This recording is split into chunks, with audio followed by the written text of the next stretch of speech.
Hello everyone out there in YouTube land, and welcome to DC Fans United. So today, I'm doing a review of Justice League Mighty Morphin Power Rangers, number 5. It was written by Tom Taylor, with art and colors by Stephen Byrne, and the letterer is Darren Bennett, and the cover is done by Carl Kerschel. So I was pretty excited to see when number 5 came out because, as you are probably aware, there was a long delay between issue 4 and 5. It was actually about 3 months, if not more. So for a while there, the rumor was, and it was actually reported in the comic book news industry by like Bleeding Cool and websites like that it was actually canceled. But it's back, and the plan is still for this to be a 6-issue comic. So without further ado, we'll take a look at issue number 5. Oh, and it picks up where the last issue left off. So if you haven't read these or haven't watched my previous reviews, the links for issues 1 through 4 are in the description box. So starting off with the cover,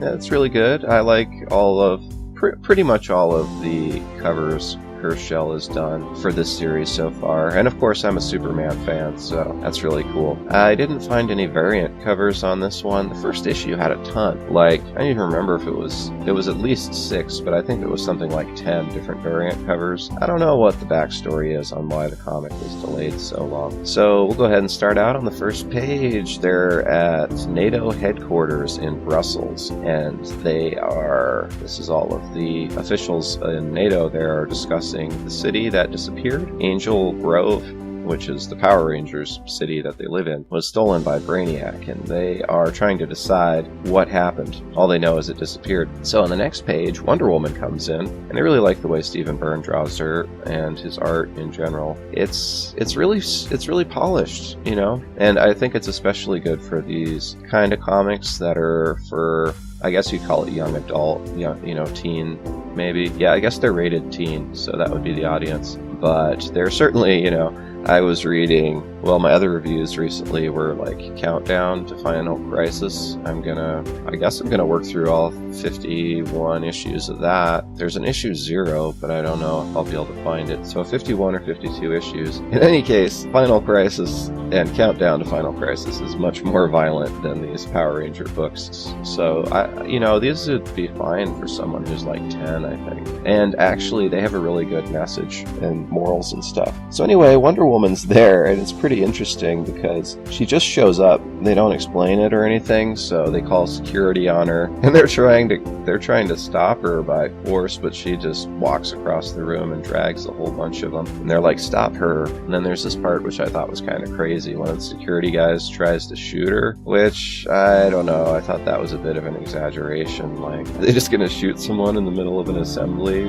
without her really doing anything bad. But in any case, she blocks the bullet with her bracelets. So she says her name is Diana, and she's an ambassador from Themyscira, and they say, I know of no such place. You have no authority to speak here. But she says, I admit I'm from another Earth. I'm not of this world. And she ends up going on to explain basically that they know what had happened to the city. And then the Power Rangers come in, but as you will recall, they are dressed in equipment that the Justice League had laying around, essentially. So there's one's dressed as Jason Todd, the Red Hood, and one's dressed as Hawkgirl. Anyways, she's dressed as that, and then there's also a guy in Lex Luthor's suit. So the deal with them is they can't reveal their secret identity. That's just why they didn't introduce themselves first. So they tell them it's Lord Zedd and Brainiac that are behind everything that's been going on. So then we see Lord Zedd there's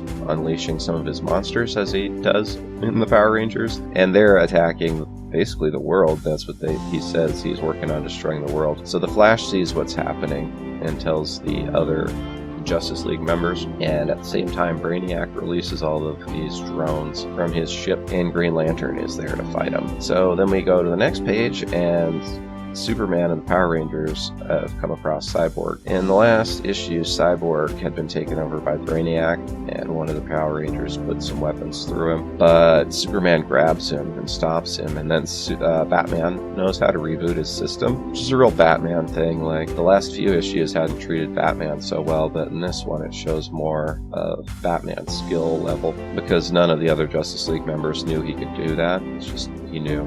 So he reboots Cyborg, and then Cyborg isn't under Brainiac's control anymore. So that's really good. And it's funny because one of the Power Rangers says, "Yeah, I'm sorry I stabbed you. I aimed for where I figured your non-essential human bits were." And, like, you look, there's a big hole, like, through where his sternum would be. So, you know, he doesn't know the anatomy of Cyborg. Anyways, I thought that was kind of funny. And then on the next page, they find the room where Brainiac's keeping all of his stolen cities. And they find Angel Grove, and they're going to take it. But Cyborg realizes there's someone else on the ship with them. So then we go to the next page, and we see it's Alpha 5. Who is this sentient robot from the Power Rangers. So he's having this conversation with Brainiac. Brainiac brought him on board to study him because he's never met something like that. He says, "I have not had a chance to interact with another binary creature who has achieved sentience." So Alpha 5 kind of, I won't read it all, but he has some really poignant things about why humanity deserves to live.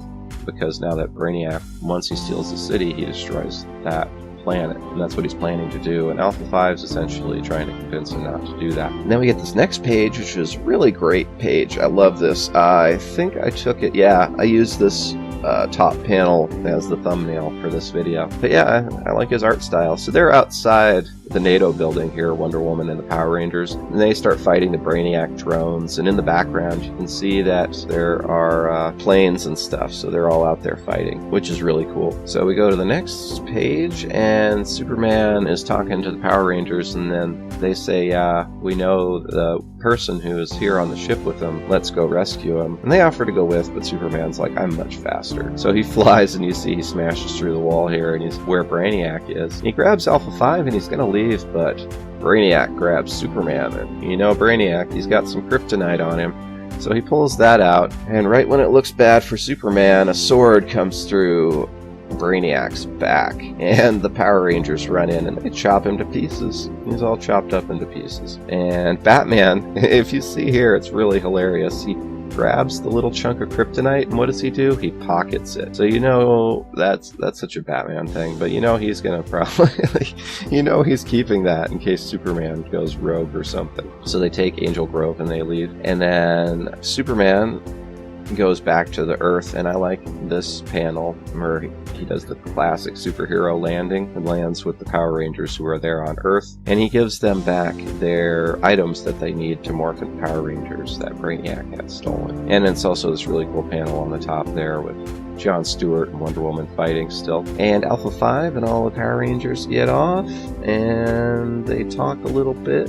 And then we jump to Lord Zedd, and he's fighting the Flash still. And with Zedd, he throws like a ball kind of thing. It looks like a grenade, and when it lands, it summons a monster. So what the Flash does, since he's super fast, of course, is he grabs the ball before it hits the ground, and he runs with it, and he takes it over to Alpha 5, and he says, you. And Alpha 5 says, yes. He says, you seem to be the only one not fighting against extinction. Here, keep that safe. And then one of the drones comes up to Alpha 5, and he's talking to him, but it's Brainiac controlling the drone, and he's saying, I'll take that. Because what the drone said was, I'll take that. I don't want your destruction. I plan on keeping you, but I will destroy you if you frustrate me further. And then Alpha 5 says, I get that you don't have any friends, which is why you probably want to keep me, but you've threatened my friends, you've threatened their home, you've taken their families, and I'm not going to stand for that. And the drone says, you have no choice. And Alpha 5 says, I have a choice. And you see on this next page, he turned gigantic and is fighting one of the monsters. And he says, I choose to fight for something larger than myself. So I didn't go through all the dialogue, but there's a lot of really great dialogue there, especially for a younger audience. That's really positive, especially what Alpha 5 was saying to Brainiac. He was basically explaining why humanity is worth preserving. It was actually pretty poignant. So that's all for now. Thanks for watching. Really appreciate it. I hope they get issue 6 out in a reasonable amount of time. And I guess I'll probably do another countdown issue review next, and eventually, relatively soon, I'm going to have another supervillain profile up. I'm going to do Mr. Mind, the classic Shazam villain. So that's all for now. Thanks for watching, and if you aren't subscribed, please subscribe. End of line.